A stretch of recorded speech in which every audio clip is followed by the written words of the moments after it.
Lumipas man na ilang taon, nananatili sa aking puso na kahit hindi na natuloy ang mga pangarap ay hindi ko maipagpapalit sa kung ano man ang pinagsamahan. Kayo pa rin ang aking kasangga sa kahit na ano man laban. At eto ako ngayon bilang tinanggap ang isang hamon nagmula kay Kuya Glock, handang itaguyod at ibangaw ng kultura kinasabikan at inaabangan ng ilan. Madulas man ang hinahagbangan, tumayo ka pa rin at muli tatagan sa mga pagsubok at umalagkahog mo kaya na namuling ka ng ating sistemang mapang-akit. Kung hindi ay lulubog ka, ito na ang panahon na hinihintay mo. Kalimutan na natin ang mga negatibo, maging positibo at ituloy lang hanggang handa ka na sumaludo. Sa paglalakbay ay makakamit mo mga tagumpay, sige lang sumulong. Baliwala ang sakit at dinala sa mga parteng di ka umurong. Pero sino ba ako sa mata ng mga tao? Isa lang sa naghahangad makasabay sa entablado. Sa pamamagitan ng pagtula at pagkasasabarang ito, 44 na linya nilatag ko, sinabay sa bayo, kasabay sa pagsikat na madaling araw. Inaral ko ang pahinang to, nalaman ko ang bersikulo ko, yun ay ang tunay na ako. Mahirap mang intindihin pero kayo ang dahilan sa aking pagtulak pababa. Doon ko naintindihan na marami kang kalaban at handa ka pang dungisan, titirahin patalikod kahit sarili mong kaibigan. Krisis ang kalaban natin at hindi kung sino-sino. Dapat nga nagtutulungan, di nagbabangayan ng tayo-tayo. Talo-talo sa mga bisyo at patayan na walang tigil. Nasaan ba ang respeto? Kapwa mo kinikitil. Sino pa ba ang kaya pa bang ipunin na bait na parang anghel? Ating talakay na laman na aklat ng Panginoon, huwag ang barel. Kat hindi ka mananalo sa mga pagsubok mo sa buhay. Kahit anong angat mo na hindi yan madadala sa hukay.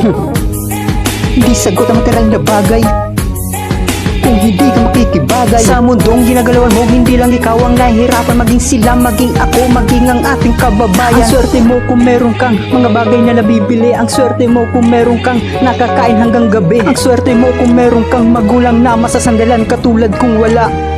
Tiis-tiis na lang. Kaya sa iyong pagkaabante ay matutong lumingon at huwag kang magmamalaki lalo sa Panginoon, dahil siya ang dahilan kung anong meron ka ngayon. Huwag mong sayangin minsan mong pagkakataon.